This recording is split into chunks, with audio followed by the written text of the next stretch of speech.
The icy wind screamed across the jagged Himalayan peaks, whipping loose snow into swirling ghosts under a silver moon. At an altitude of nearly 17,000 feet, a small team of researchers trudged silently through the frostbitten night, their breaths turning into misty clouds beneath the flickering light of their headlamps. Leading them was Dr. Arav Sen, an Indian archaeologist and linguist specializing in ancient Tibetan manuscripts. His gloved fingers clutched a weathered journal, a cryptic diary recovered from a 14th-century monastery, rumored to contain references to Shambhala, the legendary hidden kingdom. 2 weeks earlier, the diary had surfaced in Lhasa, found in the archives of the once forbidden Drepung monastery. Written in an extinct form of classical Tibetan, its fragmented pages spoke of an ancient prophecy, one tied not just to the existence of Shambhala but to the fate of the entire human race. When the twin suns rise over the white mountains, one passage read, the gates shall awaken, and the final kingdom will reveal its power. Those unworthy shall be forgotten, those who see shall ascend. For centuries, stories of Shambhala had lived on in Buddhist texts, mystical poems, and whispered legends. Some believed it was a physical kingdom, hidden somewhere beyond the frozen mountain ranges of Central Asia. Others saw it as a spiritual realm, accessible only through enlightenment. But this diary suggested something far stranger, that Shambhala was not merely hidden but sealed away, waiting for a cosmic alignment predicted thousands of years ago. As the team climbed higher toward an ancient cave complex known to locals as Drak Karpo, the White Fortress, Arav's mind replayed the diary's warnings. There was mention of a Kalachakra cycle, a repeating cosmic clock aligning every 5,000 years, opening what the text called the Hidden Gate of Kings. The last time this cycle supposedly occurred was during the fall of Dwarka, the mythical city said to have sunk beneath the Arabian Sea. According to the manuscript, when the cycle returns, Shambhala will rise, not as a sanctuary but as a judge. Suddenly, the team's Tibetan guide, Sarang, stopped and raised a gloved hand. "We are here," he whispered, pointing to a yawning black maw in the cliff face ahead. The cave mouth was enormous, framed by frost-coated boulders carved with strange spiraling symbols. Faded Tibetan mantras were etched into the stone, but beneath them, Arav noticed markings unlike any known script, geometrical patterns radiating outward like ripples frozen in time. They stepped into the darkness, their headlamps casting pale beams across the damp stone walls. The cave floor sloped downward sharply, forcing them into a single-file descent. Soon, the passage widened into a vast subterranean chamber, and at its center stood a monolithic stone pillar rising nearly 30 feet, its surface carved with intricate symbols. At its base lay a sealed copper cylinder, partially buried beneath centuries of dust. Arav knelt, brushing away debris carefully. The cylinder bore the emblem of the Kalachakra, the ancient Buddhist wheel of time, but there was also an inscription in the unknown language from the diary. He carefully pried open the seal, revealing a tightly rolled scroll inside, astonishingly preserved. The parchment was unlike anything he had ever seen. It shimmered faintly as if coated with a thin layer of mica, and the ink seemed to pulse under their lights. He began translating aloud. "When the stars dance upon the same path as at the dawn of the first age, and the twin suns converge upon the white crown, the keepers shall awaken, and the path to Shambhala shall open once more." Before Arav could continue, the temperature in the chamber seemed to drop instantly. Their breath turned into thick mist, and a low hum reverberated through the stone walls. The lights flickered. One of the researchers swore they heard whispers echoing faintly, words in a language none of them understood. Sarang looked visibly shaken. "This place is not meant to be disturbed," he muttered. "The lamas say the White Fortress guards a doorway. It is said those who open it unprepared never return." Ignoring the warning, Arav focused on the final lines of the scroll. "But beware, for Shambhala does not reveal itself to seekers of power. Only when the shadow of man consumes the earth, shall the final kingdom rise. And with it, judgment." The implications were staggering. This wasn't just a prophecy of Shambhala's return, it hinted at an event tied to humanity's survival itself. The shadow of man, could it refer to war, environmental collapse, or something far greater? As the team prepared to pack the scroll, a strange vibration rattled the chamber floor. Pebbles tumbled down from the ceiling. Then, faintly, from deeper within the cavern, came a distant sound, like stone grinding against stone. Arav swung his headlamp toward the far wall, where the cave continued into another tunnel.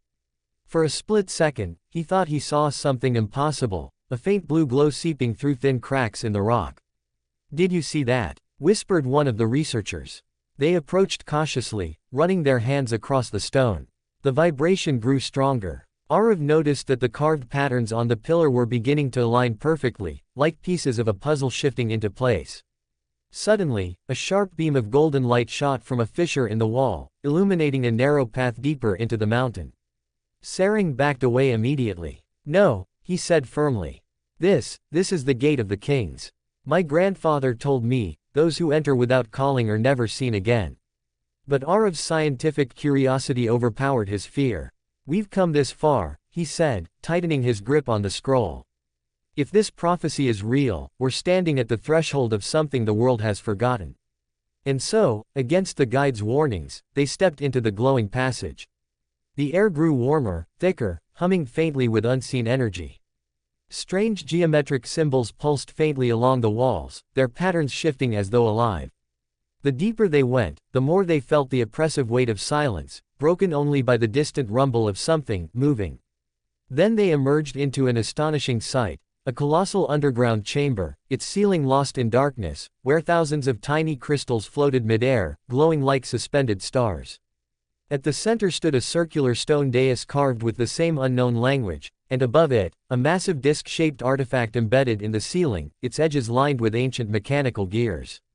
Arav's breath caught. He recognized the symbols from the diary. This was no ordinary chamber, it was what the scroll described as the heart of the gate. But before they could examine it further, the artifact emitted a deep resonant hum. The floating crystals began to vibrate violently, scattering beams of refracted light across the chamber walls. Then came a sound like 1,000 voices whispering at once. The scroll slipped from Arav's hands as he stared upward. For the first time in his life, he realized something chilling. The prophecy wasn't a warning. It was an invitation. The glowing passage seemed to swallow them whole, pulling the team deeper into the mountain's veins. With every step, the vibrations intensified, thrumming like the heartbeat of something ancient and alive. Dr. Arav Sen felt a strange pressure in his chest, a sensation that wasn't fear but recognition. It was as if something deep within his DNA remembered this place, like a forgotten memory resurfacing after millennia. Sarang lagged behind, clutching a string of prayer beads, whispering mantras under his breath. "This is forbidden," he murmured, his voice quivering. "The lamas warned us, the prophecy says outsiders who walk this path invite their own undoing." But Arav pressed forward, gripping the ancient scroll tighter. He knew this was no ordinary discovery, this was the gateway the diary spoke of, the entrance to a hidden mechanism tied to the Kalachakra cycle itself. If the translations were correct, this chamber had been waiting for 5,000 years. Finally, the narrow passage widened into the massive underground chamber they'd glimpsed earlier, the one alive with floating crystals, an infinite expanse of stone and light.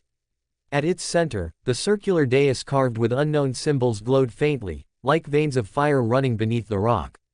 And above them, embedded in the ceiling, loomed the massive disc-shaped artifact, silent, ancient, and incomprehensibly complex. The hum from the artifact grew louder, resonating with a strange rhythm, almost like a chant. The crystals suspended in midair began to spin slowly, forming concentric rings around the dais. Arav realized with a chill that they weren't floating by magic, they were being held in place by an unseen force, some form of advanced electromagnetic energy far beyond anything modern science could explain. "Impossible," whispered Dr. Elena Vargas, the astrophysicist on the team. She raised her scanner, but the readings made no sense. These crystals, they're emitting signatures of only seen in quantum entanglement experiments. It's as if they're communicating, not just with each other, but with something beyond this chamber. Arav turned toward the dais, where the strange inscriptions beckoned him. Kneeling, he began comparing the symbols to those on the scroll. To his astonishment, certain glyphs matched perfectly, forming words he had partially translated earlier. "The keepers sleep beneath the crown. The wheel shall turn, and the gate shall awaken when the second sun rises." Before he could interpret further, the ground beneath them trembled. A deep, thunderous rumble rolled through the chamber, and the massive disc overhead began to rotate, slowly, silently, as though some ancient lock had been disengaged. The concentric rings of floating crystals spun faster, their glow intensifying until the chamber was drenched in blinding white light. Then, a deafening crack. From the far wall, a colossal stone door began to slide open, revealing a darkness so absolute it seemed to swallow the light itself. And from that darkness emerged figures. They weren't human, at least, not entirely. Tall, robed beings stepped into the chamber, their faces hidden behind intricate golden masks shaped like lotus petals. Their movements were slow, deliberate, as though time flowed differently for them. Without a sound, they approached the dais, forming a perfect circle around it. Sering fell to his knees instantly, pressing his forehead to the cold stone. "The Dharma keepers," he breathed. "The guardians of Shambhala's gate." One of the masked figures raised a hand, and the artifact above responded, dimming its glow until the crystals hung motionless once again. When the keeper spoke, their voice was unlike anything Arav had ever heard, layered, resonant, as though several voices spoke in perfect unison. "The cycle begins anew. The shadow rises. The time has come." Arav swallowed hard, forcing his voice steady. Who are you?" The keeper turned toward him, and though the golden mask revealed nothing, Arav felt a sudden, overwhelming weight of awareness, as if the being were peeling through every memory, every thought, every hidden fear he'd ever had. "We are the wardens of the final kingdom. We were placed here when the first age ended. Bound to guard the wheel of time. Until the signs appeared once more." Elena stepped forward cautiously. "The scroll, it speaks of Shambhala rising when the twin suns converge. What does it mean?" The keepers moved as one, shifting their gaze upward toward the artifact. "When your stars align, when your shadow consumes itself, the seal shall break. Those who have forgotten the old covenant will be judged by the fire of the second sun." The second sun. Arav's heart raced. Could it mean another star? A binary system? He glanced at Elena, whose pale expression confirmed his fear. "If this prophecy is real," she whispered, "then we're talking about a celestial event, maybe even an extinction level 1. The lead keeper approached Arav, extending a long, slender hand toward the scroll. "The covenant is incomplete without the words. Give us what you have taken, seeker." Arav hesitated but surrendered the scroll. The keeper held it over the dais, and as their fingers traced its ink, the carvings beneath them lit up with fire, lines of energy racing outward into the chamber walls. Slowly, the ancient mechanism beneath the dais began to turn, revealing a three-dimensional projection in the air above it, a map of Earth, surrounded by shifting constellations. But something was wrong. Arav realized the projection didn't match the present-day positions of the stars, it was a future alignment. As the constellations locked into place, two bright points of light, two suns, converged perfectly over the Himalayas. At that moment, the chamber shook violently, and the masked keeper turned to Arav once again. "When the twin suns rise, the hidden kingdom shall no longer be hidden. But with its return, so comes the end of your age." Silence fell. Arav tried to speak, but the air had grown heavy, pressing against his lungs. "You're saying, Shambhala isn't just a place. It's a trigger." The keeper inclined their head slightly. "The prophecy is not about finding Shambhala. It is about surviving it." Before anyone could respond, the sound of stone grinding filled the chamber once again, but this time, it came from behind them. Arav spun around to see the passage they'd entered from sealing shut. Sering shouted in panic, but the keepers raised their hands in unison, and the crystals above pulsed violently, casting strobe-like shadows across the chamber. The last thing Arav heard before darkness swallowed them was a single, chilling phrase.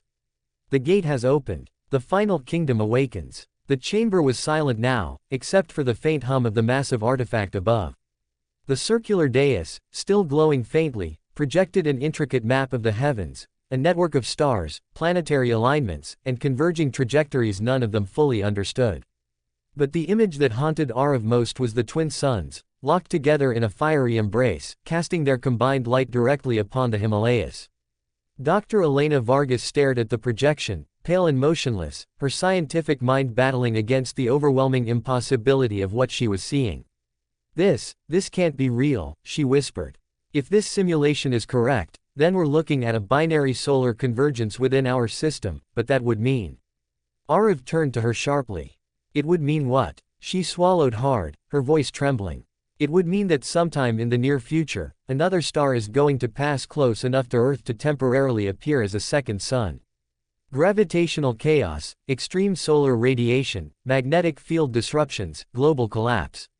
Sering, still kneeling near the dais, clutched his prayer beads tightly. The second sun marks the end of the Kali Yuga, he murmured. The monks have warned us of this for centuries. When the fire of the heavens burns twice, the old world dies, and the gatekeepers awaken. The masked keepers stood in silence, unmoving, as if carved from the very stone around them. Arav approached the lead figure cautiously.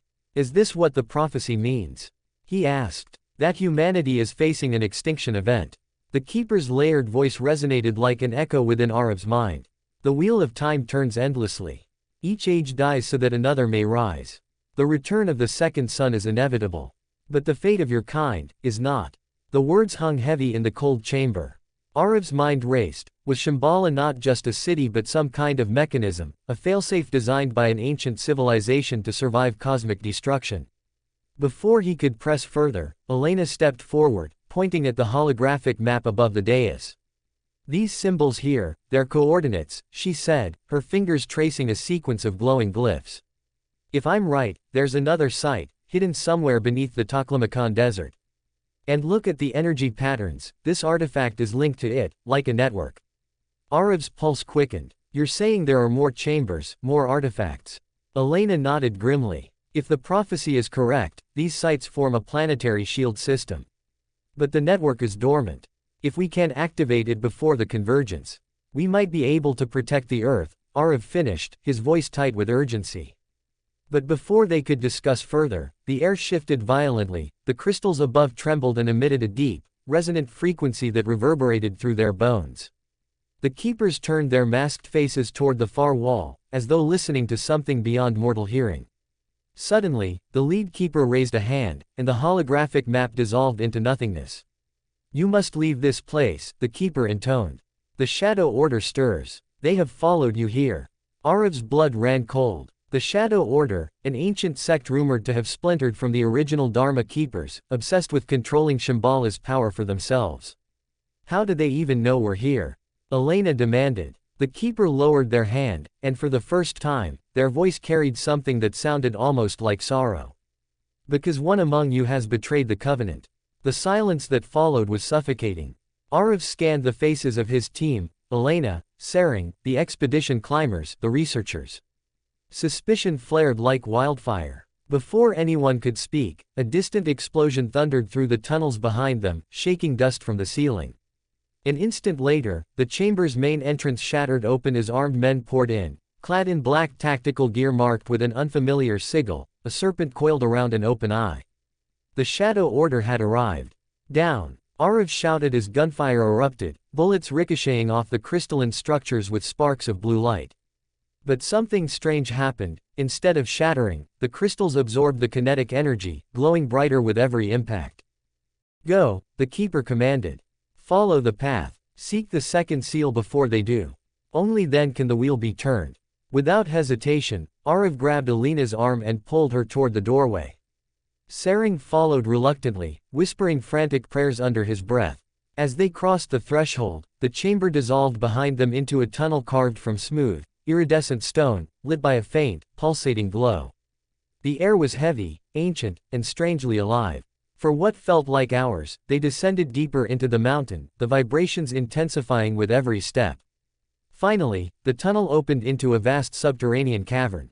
Stalactites hung like daggers from the ceiling, and a black underground river snaked through the darkness. But dominating the cavern was something far more extraordinary, an enormous stone structure shaped like a lotus in full bloom, suspended impossibly above the river by invisible forces. Its petals were engraved with the same symbols from the dais, glowing faintly as if responding to their presence. Elena's breath caught in her throat. This is the second seal, she whispered. They approached cautiously, and as they did, the lotus petals began to shift, opening one by one. Inside lay a crystalline sphere the size of a human head, suspended within a lattice of golden rods. Within the sphere danced streams of light, swirling in complex fractal patterns like miniature galaxies in motion. Arav reached out slowly, hesitating just inches from the sphere. This is a control mechanism, he said, realization dawning in his voice. It's connected to the network Elena mentioned. If we can activate it, maybe we can stop whatever's coming. But before he could touch it, a voice echoed from behind them, cold, mocking, and all too familiar. You shouldn't have come here, Doctor. They spun around to see one of their own team members, Marcus Hale, the expedition's financier, standing with a rifle aimed squarely at Arav. His expression was twisted with triumph. You really thought you were the first to find this place? Marcus sneered. I've been working with the Shadow Order from the start. Alina's hand went instinctively to her sidearm, but Marcus smirked. Don't bother. There are 50 men behind me, and they're not as patient as I am. Step away from the seal. Sering muttered a curse under his breath, his eyes wide with betrayal. Marcus walked slowly toward the lotus structure, his boots crunching on the ancient stone floor. You don't understand, he said. This isn't about saving the world. It's about reshaping it. When the second sun rises, the old powers will fall, and those who control Shambhala's network will control the future. Arav clenched his fists, his mind racing. The sphere pulsed brighter, as though sensing the tension, or perhaps reacting to Marcus's presence. Then, without warning, the cavern erupted with a low-frequency hum so powerful it knocked them all to their knees. The lotus structure began to glow violently, the streams of light inside the sphere spiraling faster and faster. Marcus shouted something, but his words were lost in the roar as the cavern itself seemed to come alive. The black river surged upward unnaturally, spiraling into the air around them like a living serpent. And then, in a blinding flash, the seal activated. The sphere unleashed a wave of radiant energy that surged outward, crashing through the cavern and beyond, rippling across the earth like an invisible storm. For a brief, impossible moment, Arav felt everything, every particle, every heartbeat, every fragment of consciousness on the planet, connected. And then, silence. The lights dimmed. The humming ceased. But the map projected by the lotus told them everything. 1 seal activated. 2 remain. And above it all, hovering in the projection's center, burned the symbol of the twin suns, now brighter than ever. The cavern was silent, save for the faint hum still resonating from the activated seal. Arav stood frozen, his hand still trembling from where he had touched the crystalline sphere.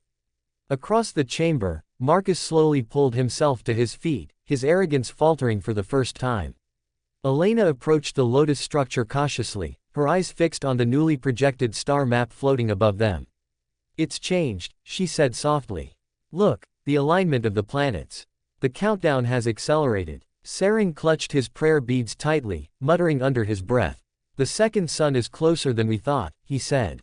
Much closer. Before Arav could respond, a distant rumble shook the cavern. The black river below them churned violently, throwing up waves of dark mist. Across the ceiling, the glowing symbols embedded in the stone began to flicker like dying stars. Elena frowned, analyzing the holographic map. The activation released an energy surge. That surge, it didn't just stay here. It propagated across the entire planetary network, she said, her voice tight with urgency. She turned to Arav. The other seals, they're awake now. Arav's stomach tightened, which means the Shadow Order will be heading straight for them. Marcus, still holding his rifle, gave a low, bitter laugh. They're already on their way, he said. You think I was the only one feeding them information. You have no idea how deep this goes.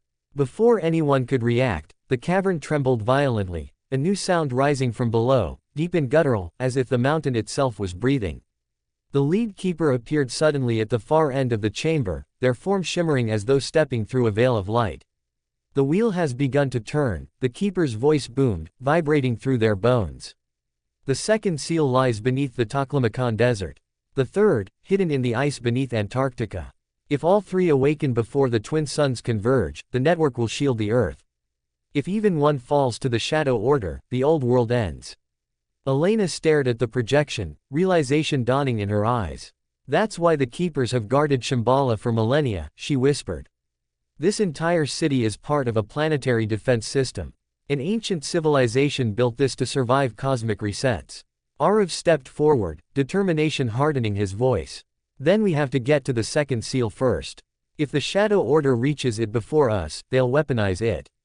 Marcus smirked, wiping blood from his lip. You won't make it in time. The Order's already mobilized. You'll need more than faith and archaeology to stop them. Before anyone could respond, the cavern erupted with blinding light. The lotus structure trembled violently, the petals folding inward as the crystalline sphere sank into its core. A deep, resonant chime rang out, not sound, but something felt directly in the chest, a vibration that went deeper than thought itself. The keeper raised a hand, and the humming subsided. The first seal is safe, they said. But the awakening has drawn the gaze of those who were sleeping. The guardians will rise now. Arav frowned. Guardians. The keeper turned slowly toward him, their masked face unreadable. When the second sun returns, the gatekeepers awaken from their slumber. They were bound to the earth long before humanity walked its surface. If they deem you unworthy, they will not allow you to pass. The chamber dimmed as the holographic map zoomed out, revealing 3 glowing points across the planet, the first seal beneath Shambhala, the second in the Taklamakan desert, and the third beneath the Antarctic ice.